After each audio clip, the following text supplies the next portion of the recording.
Hello guys, welcome करते हैं आपका इंग्लिश वाला चैनल पे एक बार फिर से। और आज हम आपके लिए लेकर आ गए नेक्स्ट साल में एक बेहतरीन टॉपिक जिसका नाम है use of punctuation marks. I hope आप लोग मस्त होंगे और नए साल की सेलिब्रेशन कर रहे होंगे। तो इसलिए इंग्लिश वाला की तरफ से भी आप लोगों को हैप्पी न्यू ईयर, और इस साल आपको ढेर सारी सफलताएँ मिले और आप जो चाहें आपको वो मिले। तो चलिए इसी बात के साथ वीडियो को स्टार्ट करते हैं। और जो भी चैनल पर पहली बार आए चैनल को सब्सक्राइब जरूर कर लें, वीडियो को लाइक करें, अपने फ्रेंड्स में शेयर करें, और वीडियो कैसे लगा उसको कमेंट लास्ट में जरूर करें। तो चलिए वीडियो को स्टार्ट करते हैं।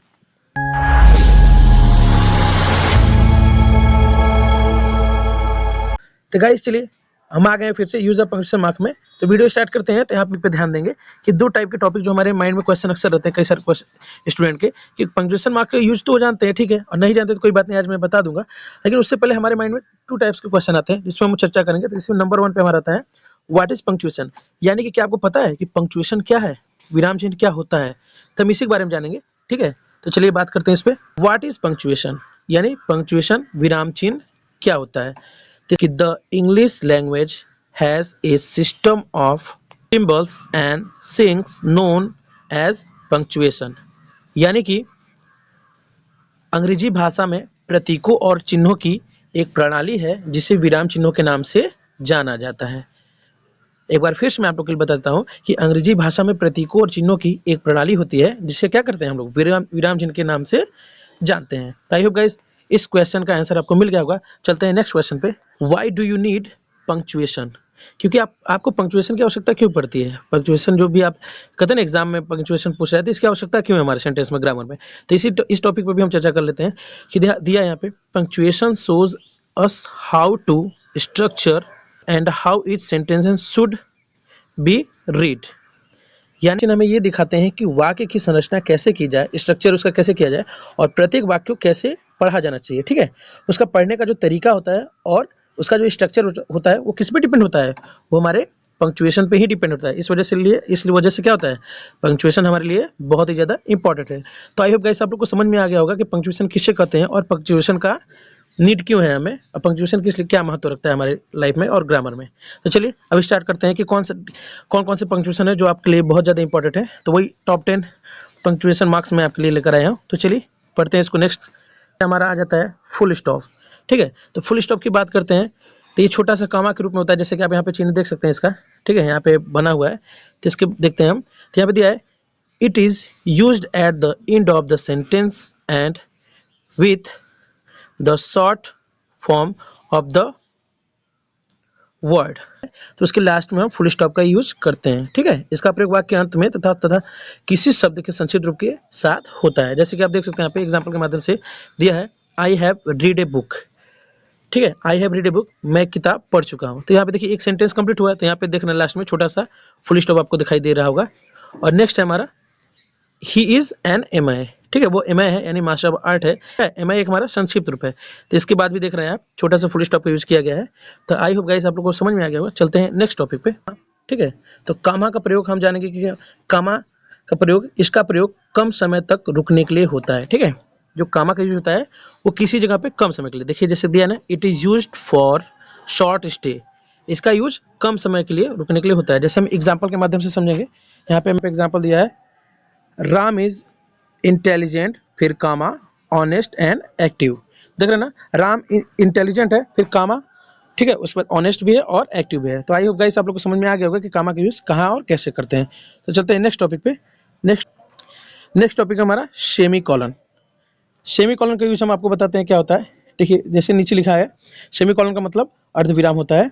जैसे नीचे लिखा है this reveals more punctuation than comma, ठीक, यानी कि यह कामा से अधिक विराम प्रकट करता है, ठीक है। कामा तो हमारा थोड़ी देर के लिए रुकता है, तो उससे भी ज़्यादा जहाँ पे रुकने की बात हो वहाँ पे हम सेमी कॉलन का यूज करते हैं। तो आई होप गाइस आप लोग को समझ में आया होगा। तो चलिए हम इसको एग्जाम्पल के माध्यम से भी समझते हैं। जैसे यहाँ पे दिया है ना, Nehru was a great man, he was an honest man, he served the motherland very much, ठीक है। एक बार मैं फिर से आपको बताता हूँ कि Nehru was a great man, he was an honest man, फिर semi colon, he served the motherland very much, ठीक है। नेहरू वास क्या थे, नेहरू एक महान व्यक्ति थे, ठीक है, और वो ऑनेस्ट भी थे यानी ईमानदार भी थे।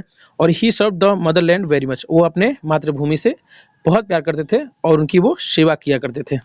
तो आई होप गाइस आप लोग को समझ में आ गया होगा कि जहाँ पे लॉन्ग टाइप का सेंटेंस हो तो वहाँ पे थोड़ा सा कामा से ज़्यादा रुकने के लिए हम सेमीकोलन का यूज करते हैं। तो चलिए गाइस चलते हैं नेक्स्ट टॉपिक पे, क्वेश्चन मार्क की। तो क्वेश्चन मार्क जैसे कि आप देख रहे हैं उसका मार्क यहाँ पे बना हुआ है सिंबल, तो आप देख कर पहचान सकते हैं कि क्वेश्चन मार्क यहाँ क्या होता है, प्रश्नवाचक चिन्ह। अब प्रश्नवाचक चिन्ह का यूज कहाँ करते हैं, देखिए दिया है ना यहाँ पे कि इट इज, देखिए यहाँ देना it is used in place of full stop at the end of question mark, यानी कि जहाँ पे प्रश्नवाचक वाक्य खत्म होता है, ठीक है, एंड होता है, ठीक है, जहाँ पे प्रश्नवाचक वाक्य आपका सेंटेंस कंप्लीट होके एंड पॉइंट में क्या होता है, तो जहाँ पे फुल स्टॉप लगाया जाता है, तो वहाँ पे अगर आपको कोई प्रश्नवाचक वाक्य है तो वहाँ पे प्रश्नवाचक चिन्ह का यूज हम लोग करेंगे, ठीक है। ये आपको एक एग्जांपल भी दिया है कि why do you come here, why do you come here, तुम यहाँ क्यों आते हो। तो इसका क्या देखिए यहाँ पे क्यों, क्यों क्या हमारा क्वेश्चन को बता रहा है, यानी पूछ रहा है, तो जहाँ पे पूछा जाता है वही तुम्हारा क्वेश्चन होता है। तो क्वेश्चन के लिए यहाँ पर लास्ट में देख रहे हैं ना, ये छोटा सा लगाया गया है, ये हमारा क्या है, question mark. I hope guys आप लोगों को समझ में आ गया होगा। चलते हैं नेक्स्ट टॉपिक पे, एक्सक्लेमेशन मार्क, ठीक है। एक्सक्लेमेशन मार्क की बात करेंगे तो एक्सक्लेमेशन मार्क का देख रहे हैं आप सिंबल यहाँ पे बना है, तो उसके माध्यम से भी आप पहचान सकते हैं। एक्सक्लेमेशन मार्क क्या होता है, चलो मैं आपको बताता हूँ कि it is used to express a sense of address and wonder, grief and joy etc, ठीक है। एक बार यहाँ पे देख सकते हैं लिखा है ये चीज, तो यहाँ पे क्या होता है, इसका मतलब मैं आपको ये बताता हूँ कि it is used to express a sense of address and wonder, grief and joy. ये हार्ट्स की जो फीलिंग होती है, ठीक है, हार्ट के अंदर जो सडनली फीलिंग्स आती हैं, उस फीलिंग को ये क्या होता है, एक्सप्रेस करता है अपने सिंबल के माध्यम से, यानी उससे आपको पता चलता है कि किसी चीज़ का भाव आपको दिखाया जा रहा है, ठीक है, भाव जो आपके अंदर से आता है, उसी भाव के बारे में बात किया जा रहा है। जैसे कि एग्जाम्पल के माध्यम से हम यहाँ पे आपको बता रहे हैं, जैसे यहाँ पे एग्जाम्पल आप देख सकते हैं, देखिए एग्जाम्पल दिया है आपका ओ मोहन, ओ मोहन देख रहे हैं यहाँ पे ओ मोहन के बाद ये दिया ना एक्सक्लेमेशन मार्क का यूज हुआ है, यानी कि यहाँ पे मोहन को संबोधित करके बोला जा रहा है कि ओ मोहन रीड दिस बुक, यह किताब पढ़ो, ठीक। तो यहाँ पे मोहन को संबोधित करके कहा गया कि मोहन से कि आप ये किताब पढ़ो। तो आई होप गाइस आपको समझ में आएगा कि यहाँ पे संबोधन के लिए ही एक्सक्लेमेशन मार्क लगाया गया है। और नेक्स्ट वाला हमारा एग्जाम्पल है एलॉस, एलॉस माने दुख की बात हो रही है, you have failed in the examination. यहाँ पे एलॉस माने दुख की बात है कि you have failed in the exam, कि तुम एग्जाम में फेल हो गए। तो गाइस ये एक जस्ट लाइक एक एग्जांपल है, तो एग्जांपल में देख रहे हैं यहाँ पे दुख का भाव उत्पन्न हो रहा है एलॉस से, इसलिए यहाँ पे एलॉस के साथ एक्सक्लेमेशन मार्क का यूज हुआ है। तो आई होप गाइस आप लोग को समझ में आ गया होगा कि एक्सक्लेमेशन मार्क का यूज कहाँ होता है। तो चलते हैं नेक्स्ट टॉपिक पे, इन्वर्टेड कामा, ठीक। देख सकते हैं आप यहाँ पे इन्वर्टेड कामा दिया है, तो इन्वर्टेड कामा के बारे में बताएंगे। तो जैसे कि यहाँ पे देखिए नीचे आपका एक डिफिनेशन भी लिखा है इंग्लिश में कि inverted comma is used when a person is written in the same way, ठीक। इन्वर्टेड कामा का यूज वहाँ होता है, ठीक है, मैं आपको बताता हूँ। इन्वर्टेड कामा का यूज वहाँ होता है जब किसी व्यक्ति की कही हुई बात ठीक उसी तरह लिखा जाता है जैसे वो कह रहा है, ठीक है। इसका यूज आपको अक्सर करके आपको देखेंगे कि जो नरेशन होता है आपका डायरेक्ट इनडायरेक्ट, उसमें आपको ज़्यादा यूज करने की, क्योंकि डायरेक्ट स्पीच जो होता है उसमें ज्यों कहते हुए क्या करते हैं, व्यक्ति के द्वारा कही हुई बात को ज्यों कहते हुए लिख देते हैं। तो उसके लिए हम किसका यूज करते हैं, इन्वर्टेड कामा का यूज करते हैं। स्टार्टिंग में इन्वर्टेड कामा लगाएंगे, फिर इन्वर्टेड कामा से क्लोज करके लास्ट में फुल स्टॉप का यूज कर देते हैं। तो गाइस आई होप आप लोग को समझ में आएगा। चलो इसको एग्जाम्पल के माध्यम से भी समझते हैं हम लोग। The teacher said to me, the teacher said to me, यानी टीचर ने मुझसे कहा कि गो होम, कि घर जाओ। देख रहे हैं यहाँ पे, तो यहाँ पे the teacher said to me, तो यहाँ पे टीचर ने जो कहा सेम बात उस बात को ज्यों का त्यों लिख दिया गया है। तो देख रहे हैं ना, उस बात को लिखने के लिए यहाँ पे किसका यूज किया गया है, इन्वर्टेड कामा का यूज देख सकते हैं आपके यहाँ पे गो होम, यानी बात को ज्यों का त्यों लिख दिया गया है। तो आप देख रहे हैं गो और यू होम दोनों के पास इन्वर्टेड कामा का यूज किया गया है। तो आई होप गाइस आप लोग को समझ में आ गया होगा। चलते हैं नेक्स्ट टॉपिक पे, कॉलन, ठीक। कॉलन जैसे कि देख रहे हैं आप सिंबल इस पे आपका यहाँ बना है, तो इसके बारे में जानते हैं कि इससे क्या होता है और कहाँ यूज होता है। इट इज, देखिए यहाँ पे लिखा है it is use to clarify the opposing feelings, ठीक है। अपोजिंग फीलिंग्स माने क्या होता है, विरोधी, विरोधी फीलिंग, विरोधाभास, कि आपके विरोध में क्या फीलिंग्स आ रही हैं उसको क्या करता है, डिस्क्राइब करता है, बताता है। जैसे कि हम इसको एग्जाम्पल के माध्यम से समझेंगे। मैन प्रपोजेज, फिर कॉलन गॉड डिस्पोजेज, यानी कि मैन प्रपोजेज, मैंने क्या किया, मांग की, किसी चीज के लिए प्रपोजल रखा, किसी कोई प्रस्ताव रखा, लेकिन गॉड ने क्या किया, गॉड उसे डिस्पोज कर दिया, यानी कि अस्वीकार कर दिया। तो यहाँ पे क्या कर दिया, उसकी बात को विरोध कर दिया, ठीक है।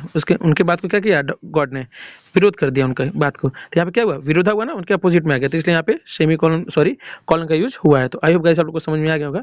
चलते हैं नेक्स्ट टॉपिक पे, हाइफन, ठीक। हाइफन का यूज हमारा अक्सर करके, ठीक है, हाइफन का यूज यहाँ होता है। देखिए यहाँ पे हम सेंटेंस जो दिया है उसके माध्यम से समझेंगे कि it is use to mix different section of words, यानी कि जो शब्दों के कई सारे खंड होते हैं ना, डिफरेंट सेंटेंस के जो वर्ड होते हैं कई पार्ट में जो डिवाइड होते हैं, उनको आपस में, ठीक है, जो रिलेट करता है उसको क्या करते हैं हम लोग, हाइफन कहते हैं। चलिए हम इसको एग्जाम्पल के माध्यम से देखते हैं समझ में। तो देख रहे हैं यहाँ पे एग्जाम्पल दिया है फादर इन ला। तो यहाँ पे फादर एक अलग वर्ड है, इन अलग एक वर्ड है और ला अलग वर्ड है। इन तीनों वर्ड को आपस में रिलेट करने के लिए यहाँ पे हाइफन का यूज किया गया है। फादर इन ला माने क्या होता है, एक तरह से आई होप ससुर होगा, आप लोग जानते होंगे। तो चलिए नेक्स्ट वाला हम लोग देखते हैं। यहाँ पे नेक्स्ट वाला एग्जांपल जो हमारा सन, ये एक अलग वर्ड है, इन अलग वर्ड है, ला अलग वर्ड है। तो ये सबसे देखिए इन दोनों को, तीनों को पूरा रिलेट कर दिया गया हाइफन के द्वारा। देखिए सन इन ला यानी दामाद। आई होप गाइस आप लोग को समझ में आ गया होगा।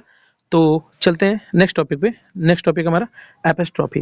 एपस्ट्रॉफी का यूज गाइस आप लोग बहुत किए होंगे और अच्छे से इसके बारे में जानते होंगे, और नहीं जानते हैं तो कोई बात नहीं, हम आपको बताते हैं कि यहाँ पे एपस्ट्रॉफी का यूज किस लिए होता है और कहाँ पे होता है।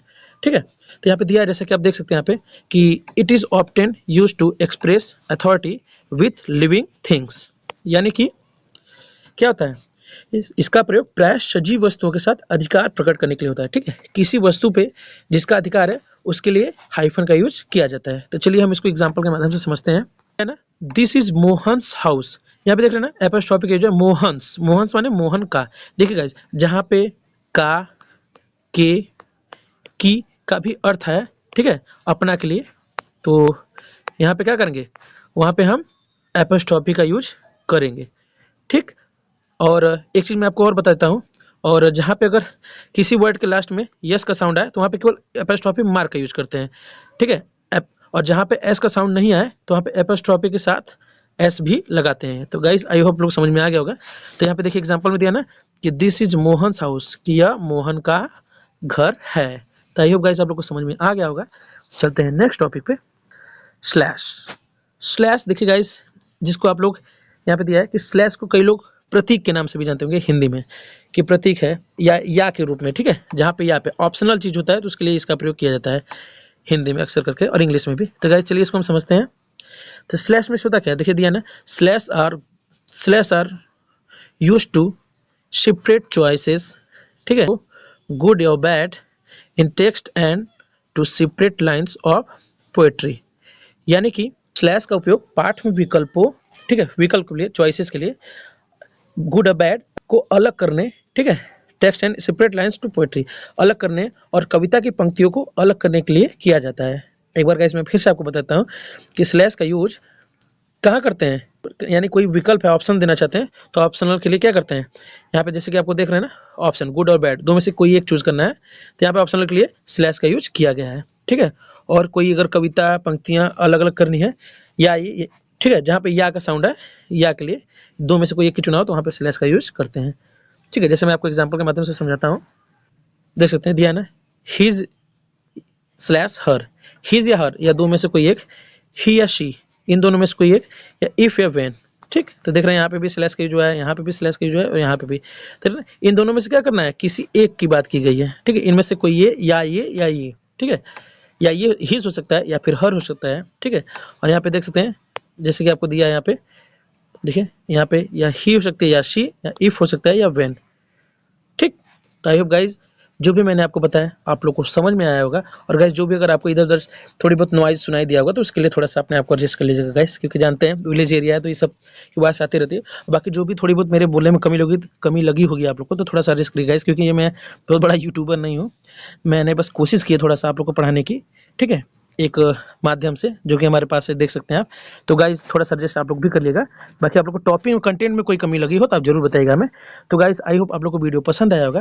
वीडियो पसंद आया तो thanks for watching this video, और इंग्लिश वालों को सब्सक्राइब जरूर करिएगा। और ऐसे ही दमदार वीडियो के साथ हम फिर मिलेंगे नेक्स्ट वीडियो में।